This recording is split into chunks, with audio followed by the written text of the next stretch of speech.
கைது செய்யப்படுறாங்க, தூய்மை பணியாளர்கள் தொடர்ந்து கைது செய்யப்படுறாங்க, அதுவும் மெரினால கணை சிலை கீழே வச்சே கைது செய்யப்படுறாங்க. இதை நீங்க எப்படி பாக்க? ஏற்கனவே நீங்க போனப்ப அந்த அடக்குமுறை வந்து கைவிடப்பட்டுச்சு, மறுபடியும் கையில் எடுத்திருக்காங்களே, இந்த அரசு எப்படி பாக்குறீங்க? அதுதான் நீங்க ஒன்னு சொல்றேன் பாருங்க. ஒரு நாட்டில் நடக்கிற அநீதிகளை, அக்கிரமங்களை எதிர்த்து பேசுவது, அது நடக்கிற குறைகளை சுட்டிக்காட்டுவதெல்லாம் தவறு என்று கருதப்படுமானால் அந்த நாட்டை ஒரு குற்றவாளி ஆண்டு கொண்டிருக்கிறான் என்று பொருள்ங்கிறான். நான் இல்ல, எட்வர்ட் ஸ்னோடன் சொல்றான். இப்ப நீங்க அப்படிப்பட்ட அதிகாரத்தை நிரூபித்து நீங்க ஒரு துப்புரவு தொழிலாளர்கள், நம்முடைய தூய்மை பணியாளர்களுக்கு இந்த சிக்கலை பாக்குறீங்க. நான் அப்படி பார்க்கல. ஒவ்வொரு துறையில் இருக்க சிக்கலை நான் எதிர்கொள்றேன்.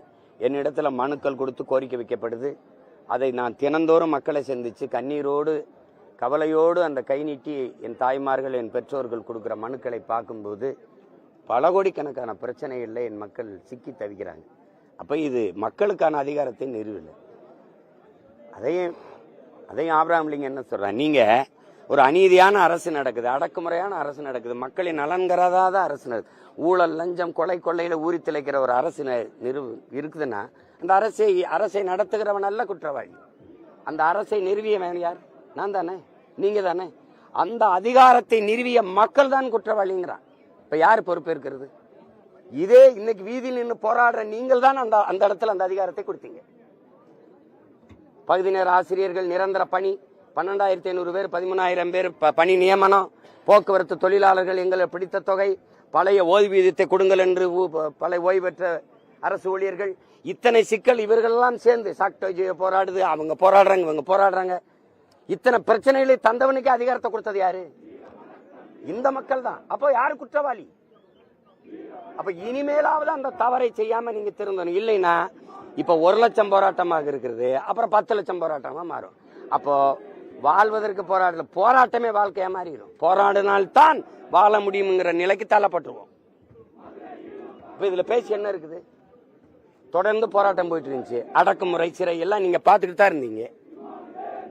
என் நாட்டு குப்பையை, என் மாநிலத்தின் குப்பையை சுத்தமா வைக்க ஆந்திராவில் இருக்க ஒரு தனி முதலாளிக்கு என்ன அக்கறை இருக்க முடியும்? சொல்லுங்க.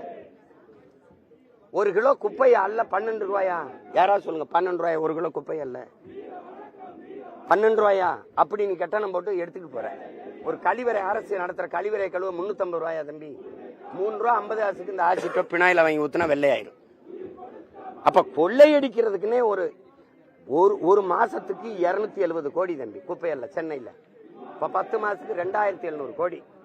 70 கோடியை கொடுத்தாலே என் மக்களுக்கு நல்ல ஊதியம் கொடுத்து, நல்ல உபகரணம், அந்த கருவிகளை கொடுத்து அள்ளிடலாம். மீதி 200 கோடி எங்க? ஏன் அந்த முதலாளிகிட்ட போகுது? இந்த காசு யாரு கொடுக்குறா? அரசு நேரடியா தொழிலாளி கொடுத்துட வேண்டியதானே. எதுக்கு இடையில ஒருத்தன்? இந்த இவன் யாரு? இது கேள்விக்கு உங்கள்ட்ட பதில் இருக்கா? இவன் யாரு? இவனுக்கு என்ன சம்பந்தம்? அப்போ எப்படி இருக்கு பாருங்க. இடையில இருக்கிற ஒரு தரகன் வரேன், இவன் எதுக்கு வரேன்? நீ வேலைக்கு எடுத்தில துப்புரவு பணியாளர், அரசு வேலையை எடுத்தியா, தனியார் முதலாளிக்கு எடுத்தியா? அப்புறம் அவன்கிட்ட கொடுக்குற? ஒரு குப்பை அல்ற தொழில குப்பையல்ல கூட உன்னால முடியல, குப்பைய கூட அள்ளுகிற தகுதியும் திறமையும் உனக்கு இல்ல. அப்ப எதுக்கு இருக்கா நீ? பள்ளிக்கூடம் நடத்த மாட்டா, மருத்துவமனை நடத்த மாட்டா, போக்குவரத்து நடத்த மாட்டா, மின் உற்பத்தி விநியோகம். நம்ம ஊர் கமிதியில மின் பூங்கா போட்டிருக்க ஆள் யாரு? எத்தனை ஆயிரம் கோடி? 5,000 ஏக்கர் 20 கிராமத்தை வெளியேற்றிட்டு போட்டிருக்காப்ல. மொத்தமாவே 4,500 கோடி தான் முதலீடு பண்ணிருக்காப்ல. அந்த 4,500 கோடி காசு தமிழ்நாட்டுக்கு இல்ல. சாராயம் மட்டுமே இலவ 50,000 கோடி. எல்லாத்தையும் இந்த நேரத்தை கொடுத்துட்டேன். சாராயம் காய்ச்சறதையும் வச்சிருக்க, சாராயம் விற்கிறதையும் வச்சிருக்க, வேற படிக்கிறத தனியாற்ற கொடுத்துட்ட, குடிக்கிறத நீ வச்சுக்கிட்ட. நோய்வாய்ப்பட்டா நீ எல்லாம் டாக்டருக்கு படி 3.5 கோடி கேட்கிறான். உங்க அப்பன் கொடுப்பானா, எங்க ஆத்தா கொடுப்பானா, எங்க அப்பன் கொடுப்பானா? யாரு கொடுக்குற? படிச்சுட்டேன். வேலை படிக்க போகும்போது 1000 ரூபாய். யாருக்கு? தங்கச்சிக்கு, புதுமை பெண். படிக்க போகும்போது தம்பிக்கு 1000 ரூபாய், தமிழ் மகன்.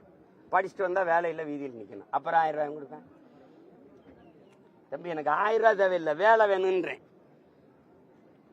அதிகாரங்கிறது பாருங்க, கேடு கட்ட கேவலங்கட்ட தற்குறி கூட்டமாக வந்திருக்கு. என்ன தெரியுது? அதுக்கு என்ன தெரியுது? முதல்வர் சொல்றாரு சட்டசபையில, கழக ஆட்சியிலே, திராவிட மாடல் ஆட்சியிலே கடந்த 3 ஆண்டுகளில் 1,00,000 போராட்டங்களுக்கு அனுமதி கொடுத்துருக்கோம் அப்படின்னு. அதுல என்ன பெருமை இருக்கு?